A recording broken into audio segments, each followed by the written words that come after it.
Ladies and gentlemen, welcome back to episode 4 of the Too Long Didn't Read Fitness podcast. Myself and Aaron today take a little bit of a different approach. We're actually talking about esports and competitive gaming. Now, if this is your first look at competitive gaming and esports, or if it's not really in your wheelhouse, stick around because we talk a lot about stress tolerance and stress adaptability, and those are concepts that are going to apply to everyone. There's also a lot of this conversation that applies to overall mental health and mental function. If you're trying to perform at a high level in anything, you're going to probably be able to take something away from this. But if you are involved in competitive sports, or you'd just like to be able to beat a few of your mates, stick around because we go through a really interesting study. And to be honest, this is a passion project for me, and it's going to be a huge area of study over the next few years for the entire academic community. There's a massive amount of people playing games and a massive amount of people now making it their full-time careers. So this was really interesting for us. I hope you guys take something away from this. This is something that's going to continue to grow over the next few years. So strap in because this is just a taste of the research that we have right now. Hope you guys enjoy.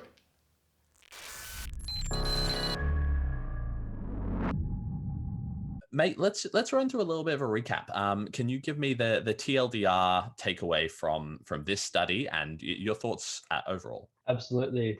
So my TLDR summary. Cardio is probably going to be our weapon of choice for exercise modality. Exercise and gaming are not mutually exclusive skill sets. Exercise can help improve gaming performance. Strength training may be excellent to help deal with tension headaches and lower back pain, which is prevalent in sedentary populations. And more studies are needed to establish whether the enhanced gaming effects that we saw are generalizable to other video games, because this study only did look at League of Legends. Yeah, 100% agree.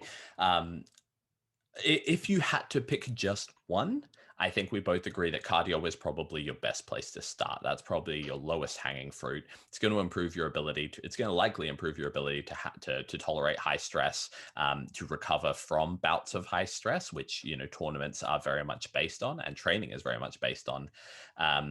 And it's probably going to have some long-term health effects as well. Of course, if you were working with a good coach, they are going to be able to incorporate a lot more elements than just cardio.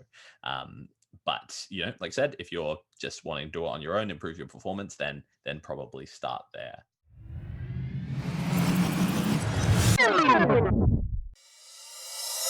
Ladies and gentlemen, welcome to episode 4 of the TLDR Fitness Podcast. My name is Braden. I'm on everywhere on social media as Coach Cadd, and I'm joined again by my host, Aaron. How are you, mate? How is your training going at the moment? Go, Braden. Yeah, training's going great, thanks.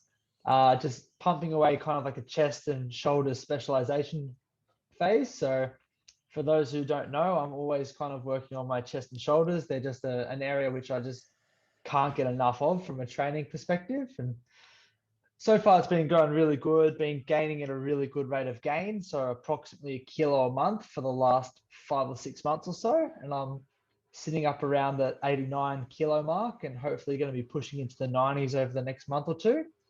And then, yeah, by then we might be looking at a bit of a mini cut to take a little body fat off. But yeah, we might go into some of those concepts. We might touch on mini cuts and some of that stuff in some later podcasts. What do you reckon, Braden? Yeah, absolutely. So for you guys that might not know, Aaron and I actually competed in the same competitions a couple of years ago now. And so we both did a physique show as our main competition, but I seem to remember you doing a cheeky little bodybuilding show as a little trial run leading up to it. And from memory, it was basically just the fact that you had so much size through the legs that it seemed like a shame not to get you on the bodybuilding stage and just see how the wheels held up.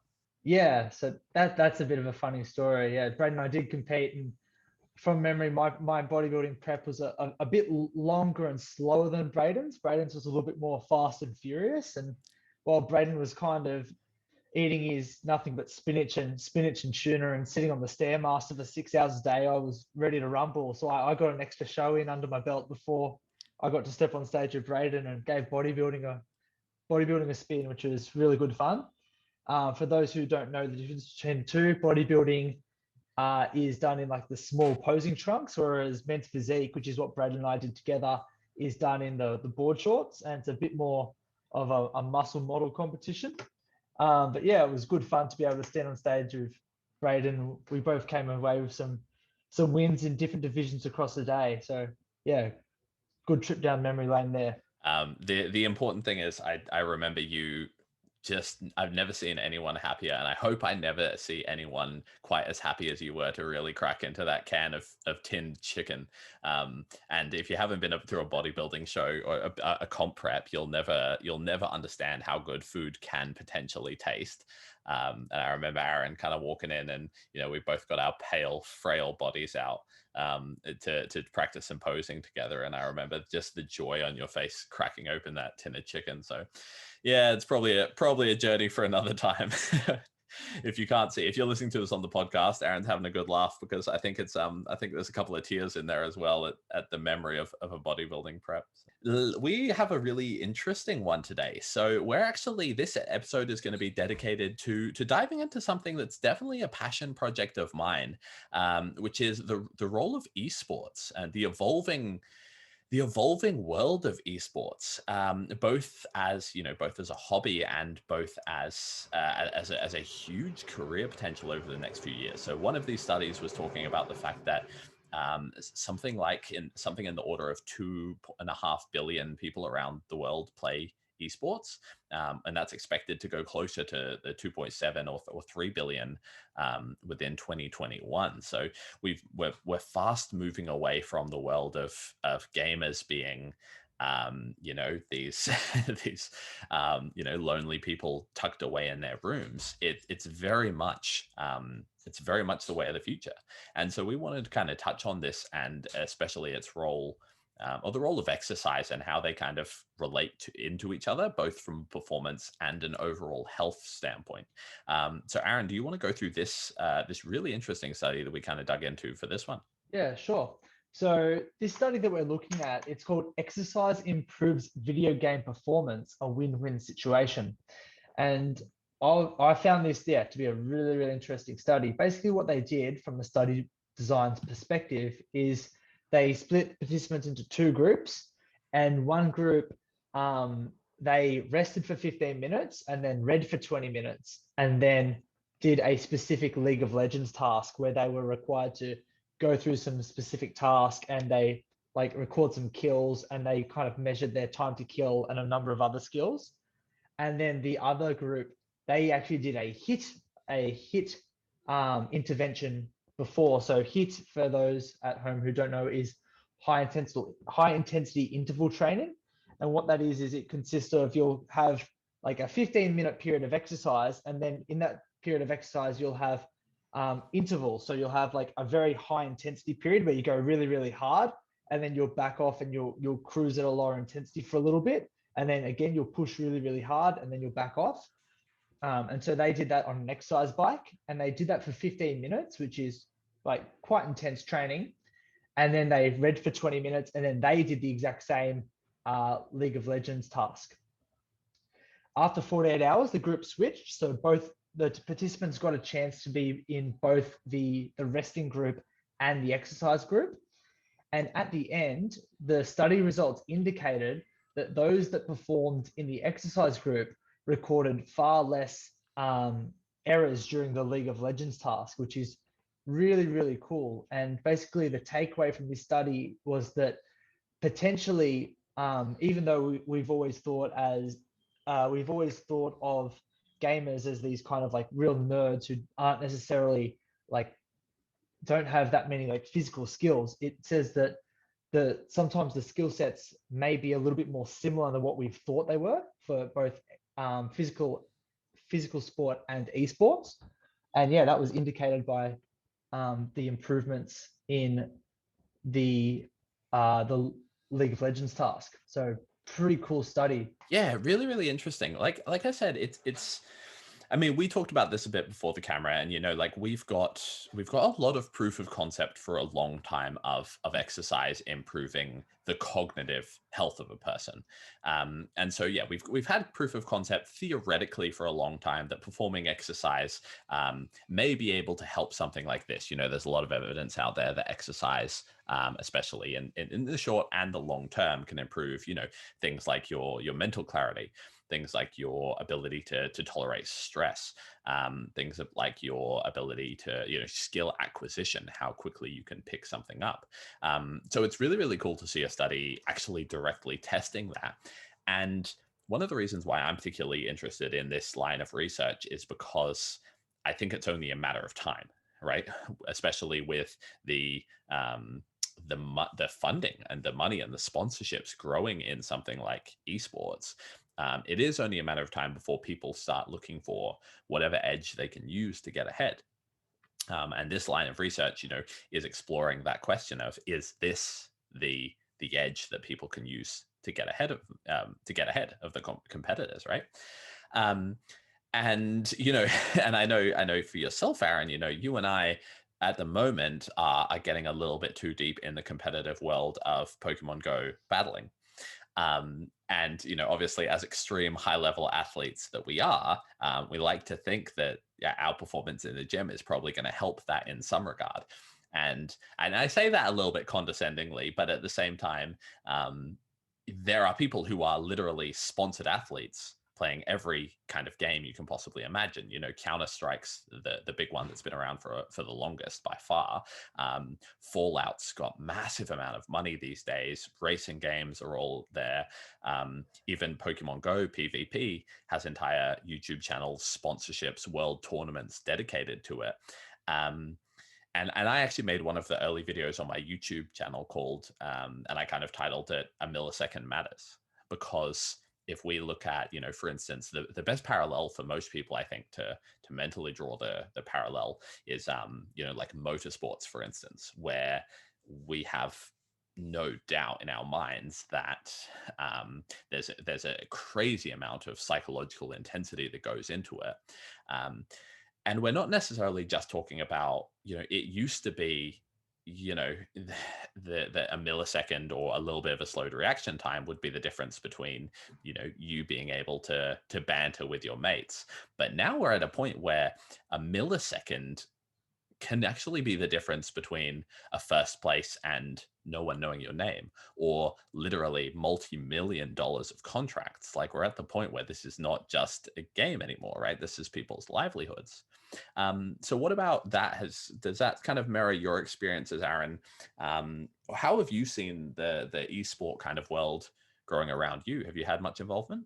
I'll be honest, like I was never a massive gamer. I've definitely like dabbled, but most of the games that I've dabbled in have been like your stock standard, like your COD, your FIFA, the kind of games that you can go to a mate's house and they've got 3 or 4 controllers and you kind of all grab a controller and just have fun. But you can tell, just like from like as like kind of like an outsider who's not a big gamer who has dabbled in it, that the skill sets on some of these guys are just far exceeding your own, and it would take like a lot of training and a lot of effort to be able to get to that level. And those guys who are at that level are probably, yeah, putting in all the stops to get better in some regard.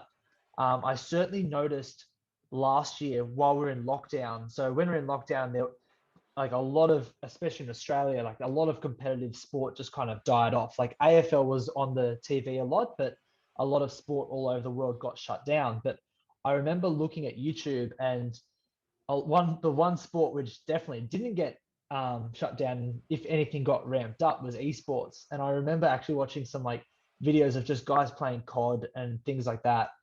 And yeah, like it was pretty phenomenal what they were able to do. And like they were just like running around the map, just absolutely just yeah, killing everyone they could see. And I'm like, yep, like these guys are very legit players. And like even if I dedicated like my life to this, I could be nowhere near that level. So for those guys to be running around with like their massive YouTube followings and they're earning full-time money from this, like of course they want to be finding every edge they can. And potentially exercise is the performance enhancing drug which is legal, which is maybe untapped for many people in the gaming community. Yeah, and we're not going to necessarily dive into it today, but there were a few studies that I was kind of having a bit of a flick through that were talking about, the effects of energy drinks, or the consumption of energy drinks and stuff, to give people a mental improvement, because that is what people are reaching for. They're reaching for Red Bull, and there's a lot of sponsorships from energy drinks as well, for people to try and get that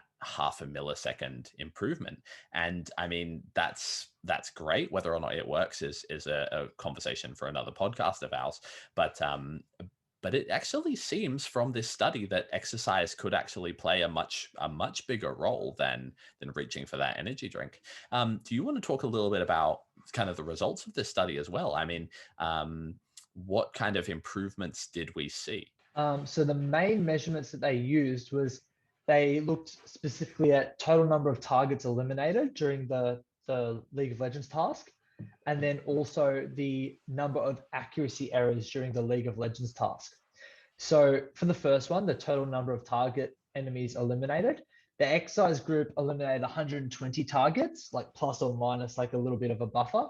And the rest group basically got rid of about a fraction over 110 plus or minus the buffer. So like that could be like a quite substantial difference, especially if you're into the more competitive ranks. Secondly, so the number of accuracy errors during the League of Legends task, the exercise group performed far less errors. So they averaged 1.5 errors, whereas the rest group, the group that didn't exercise, averaged 2.5 errors. So in a world of milliseconds and millimeters, when everything counts, that one error for a 20-minute task, like that could be the difference between first and last, or first and second.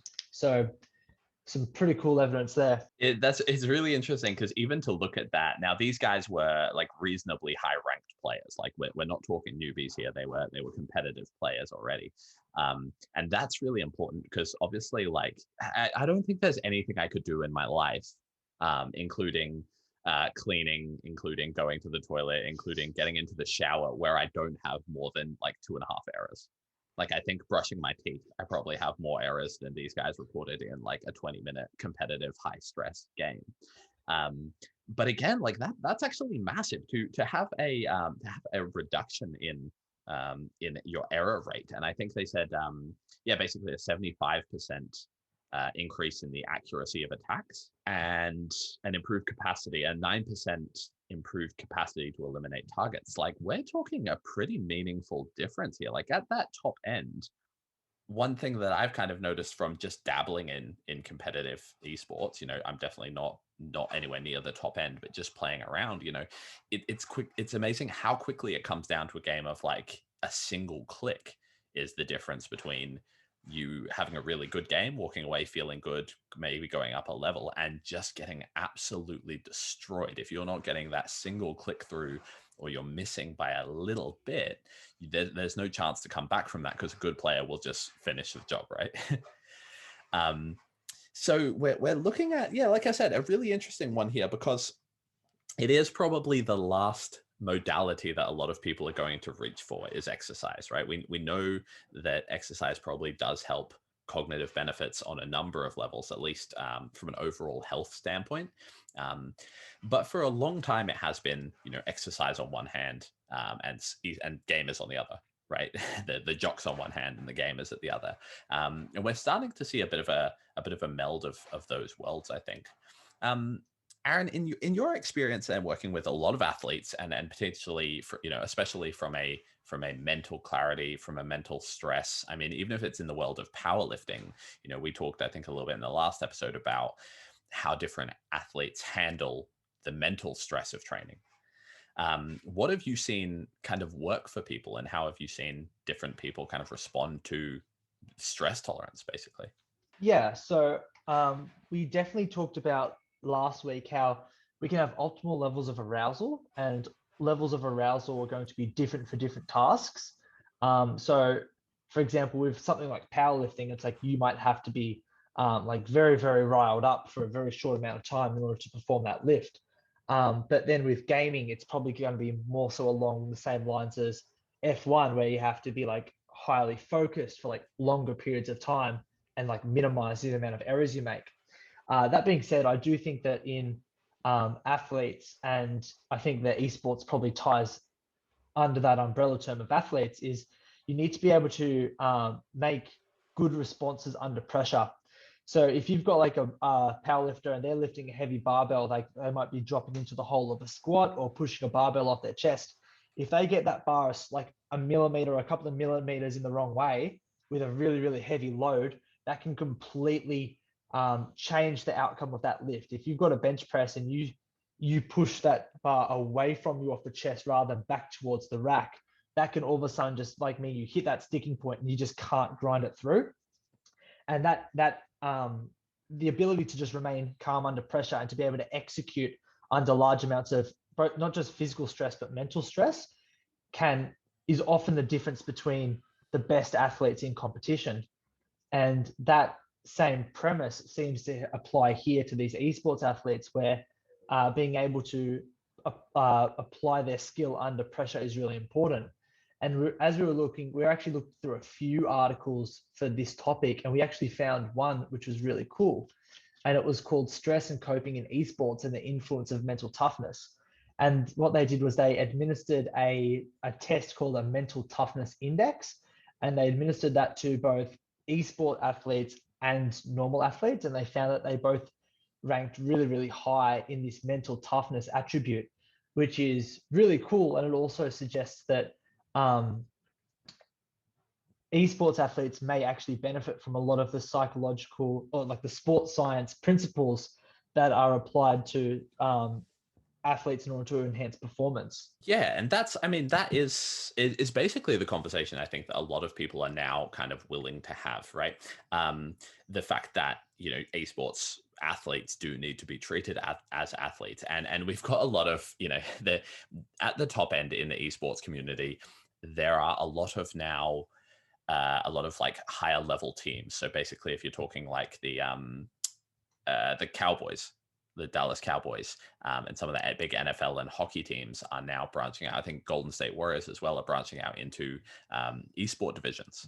And actually, there's a huge amount of universities now offering both esports as a degree and also and an athletic sponsorship, and also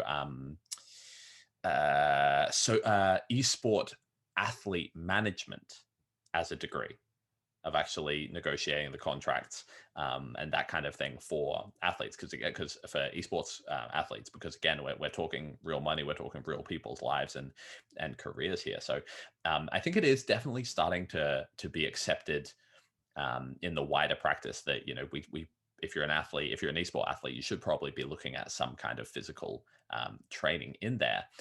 But like you said, it's interesting to see these kind of first few digs into the literature and actually starting to examine some of these comparisons between what makes an athlete, what attributes do they need to have. And then I think more interestingly for you and I, it's how can we actually train those? What characteristics are ingrained? What comes from playing more of your sport? And what can you actually improve through physical training? Like what element can you actually get ahead of your competitor potentially? And we kind of just been bouncing off some ideas around this, but I think we were kind of dialing in on, okay, well, let's talk about the processes that we would take a physical sport athlete through in their off season potentially. And like your kind of key modalities is you're going to be looking at training their strength, you're going to be training their muscle mass to a degree, your things like mobility and active coordination as well. But the other one is kind of cardio. So in your experience, kind of what do you think is going to be beneficial, have the greatest carryover for esports athletes, and what may not carry over, from an esport athlete to an AFL or soccer player or football player? Yeah, so we had a really good, interesting discussion off air about this. And I think that we agree, and the literature also supports that for esport athletes, cardio seems to be the method of choice, simply because a lot of the literature that does show performance enhancements in esports, they use cardio specifically as the exercise modality. So it's not to say that we don't necessarily get a benefit with resistance training, it's just that we don't necessarily have the data yet to support that. From a cardiovascular, like from the perspective of cardiovascular training, we understand that there's lots of cognitive enhancements which can be derived from cardiovascular training. And in addition, I'd say the ability to like buffer stress and also good cardiovascular fitness to allow like you have to have good heart rate control under stressful conditions. I'd say that sounds like they're the kind of physical adaptations which may translate to improved performance in esport athletes. The other one we talked about was reaction time and hand-eye coordination. So they sound like two attributes which also would probably play a positive role for esport athletes. But so far, I don't think we've found any literature to support that. But that's not to say that they wouldn't be positive. It's just that the evidence in esports athletes is quite lacking at the moment. So maybe we just need a little bit more time and a little bit more literature to be able to point us in the right directions. Definitely on the heart rate side of things, I think that's an interesting conversation because, and I think, to be honest, this is probably the easiest one for people to grasp most of the time, right? I don't think it's hard for people, even if you're not actively involved in esports, to understand that, hey, these guys are going through a lot of stress. There's a lot of stress, there's a lot of mental pressure, right? Anyone who's lived with someone who plays COD knows that there's a lot of mental stress and emotions that go on with that, right? My sister complains she hates it when her partner plays COD because she says like the sweat when he plays COD is different to like physical exercise. It's like the fear, anxiety, kill or be killed kind of like testosterone sweat.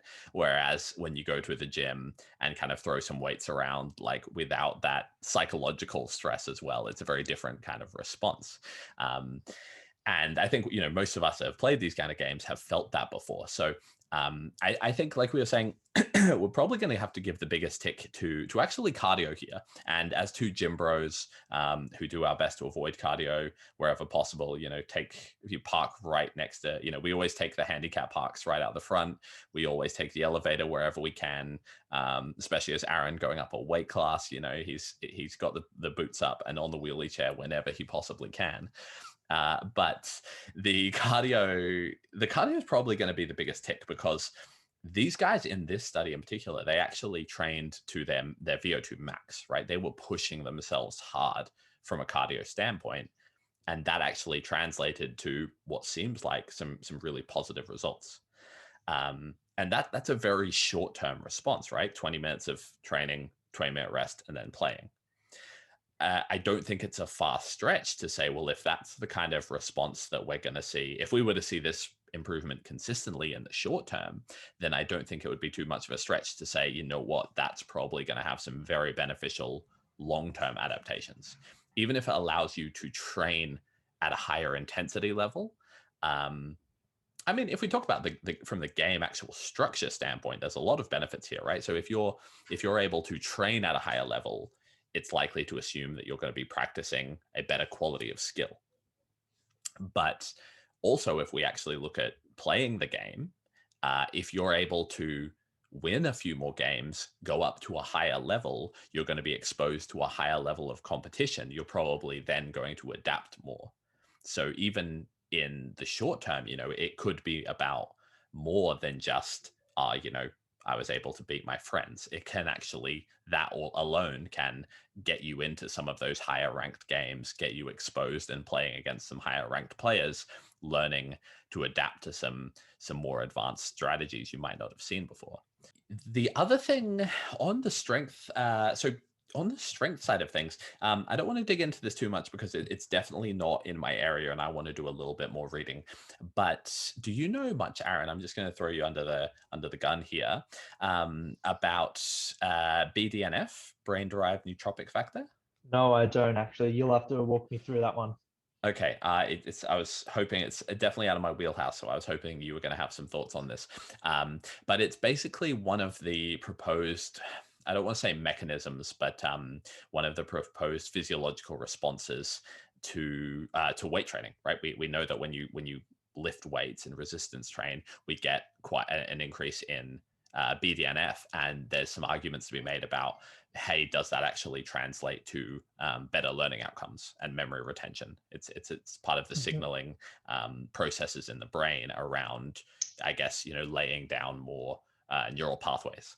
So just because we're talking about cardio here, it's also not to say that, there isn't definitely some huge long-term potential benefits to improving your strength markers and your hypertrophy markers.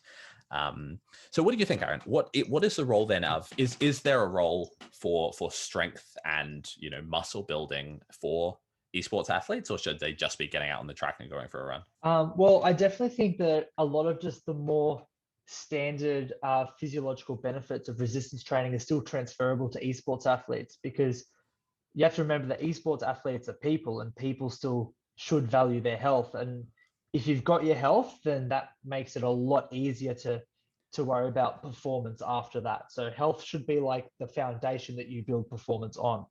So a few factors which are going to be beneficial from a health perspective when it comes to resistance training is just increased muscle mass is shown to have an inverse correlation with a lot of metabolic disease, so less likely to get diabetes, heart disease, osteoarthritis, things like that. So that's awesome. It's like it's a lot easier to be a competitive esports athlete if you're not also trying to juggle different like negative like pathologies from a health perspective. And additionally, I would say that, at least from my experience with a few clientele who are highly, highly sedentary, a lot of issues that a lot of my sedentary clients run into, especially the ones who are looking at screens all day, would be like hip, lower back, and shoulder neck issues, musculoskeletal issues. And a lot of that eventually comes down to just lack of strength and lack of strength and stability in different structures of the body.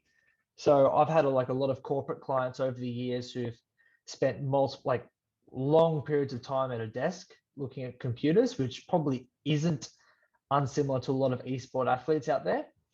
And yeah, like weight training for them, following a good structured exercise program, can really alleviate a lot of that pain and discomfort in different parts of the body. So if you're an esports athlete and you are hampered by stiff lower back, sore neck, tension headaches, then you would probably benefit from some resistance training to kind of iron that out. And so a really good structured program is probably going to have a combination of resistance training and cardiovascular training to ensure that, yeah, all of your needs are being met. Sure. It's also one of those things, like there's the two conversations around esports, right? And the people who are just looking at improving their, if you're a Twitch streamer or a YouTube streamer or something, or you're just doing it for a hobby, you just like playing the game, right? Then for you may not at this point be thinking about long-term feasibility of this. You might just be trying to get more followers to your stream, or just get a few more wins on the board between your friends.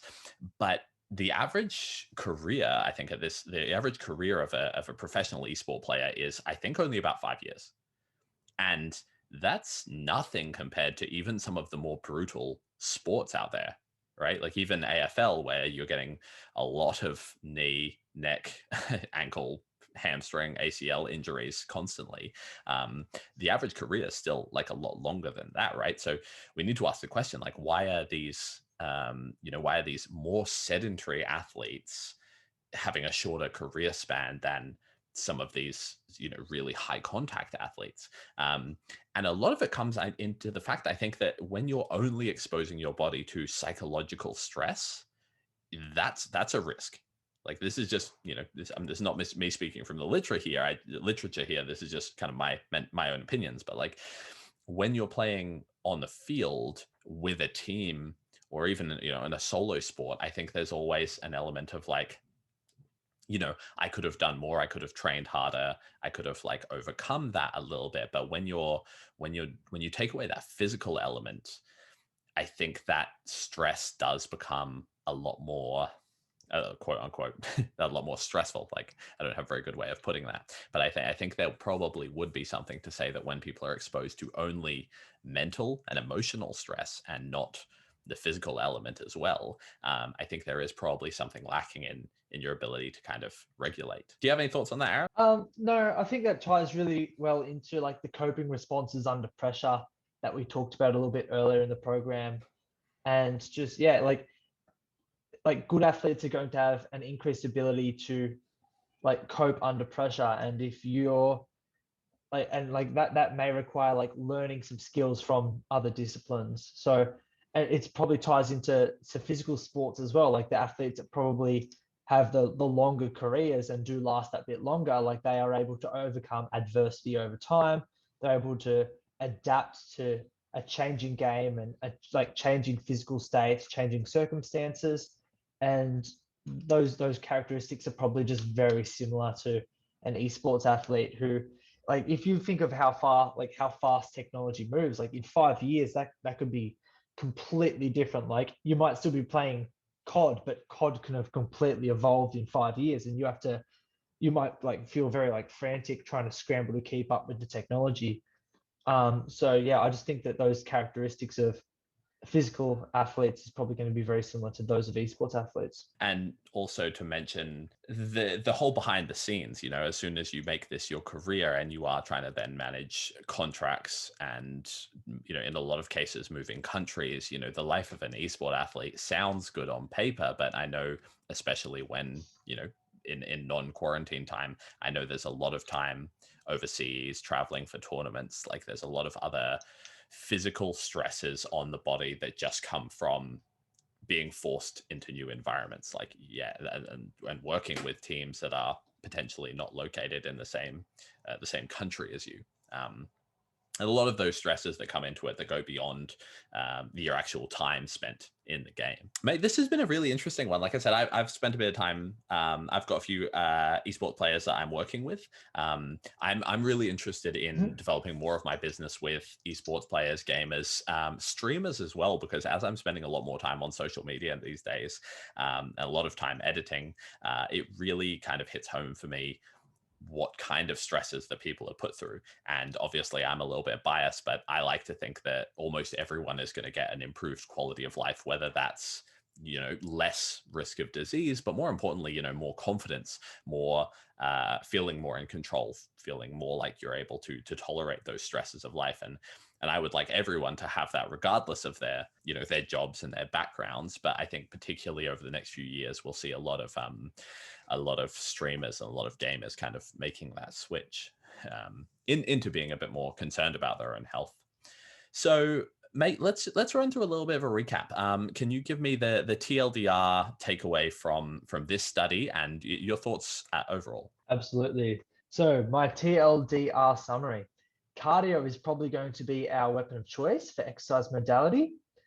Exercise and gaming are not mutually exclusive skill sets. Exercise can help improve gaming performance.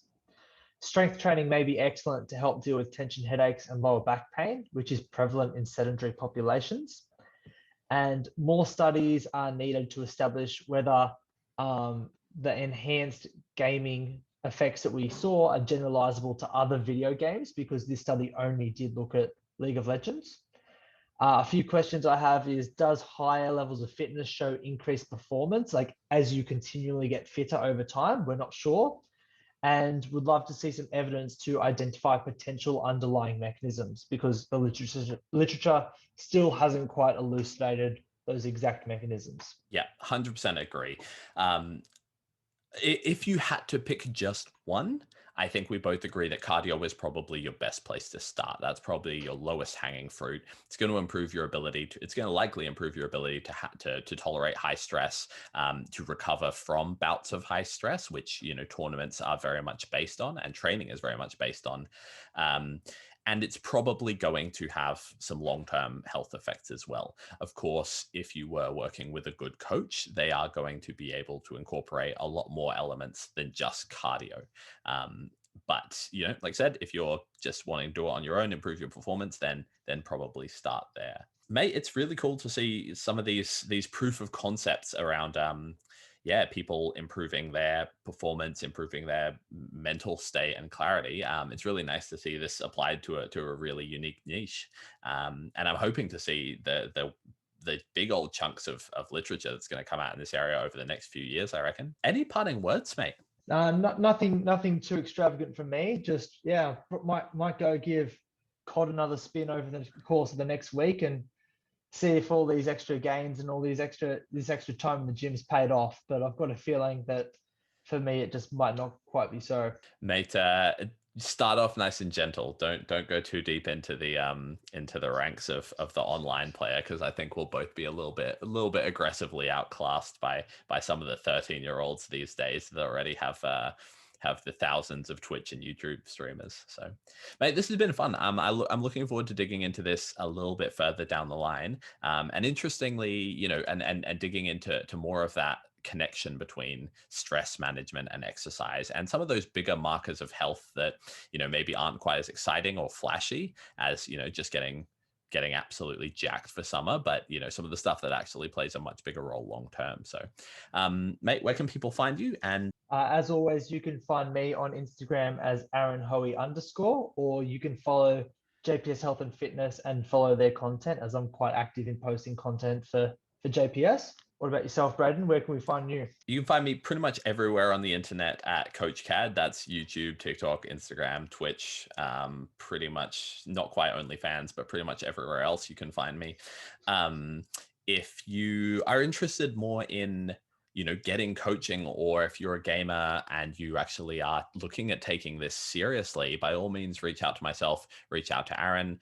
We would love to work with you, or at least have a bit of a conversation about, how you can direct your training to actually improving performance.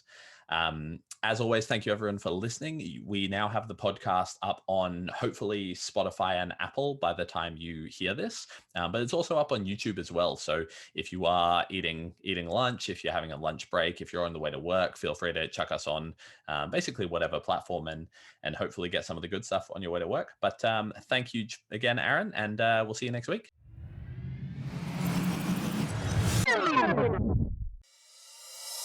And that's everything for today on this episode of the Too Long Didn't Read Fitness podcast.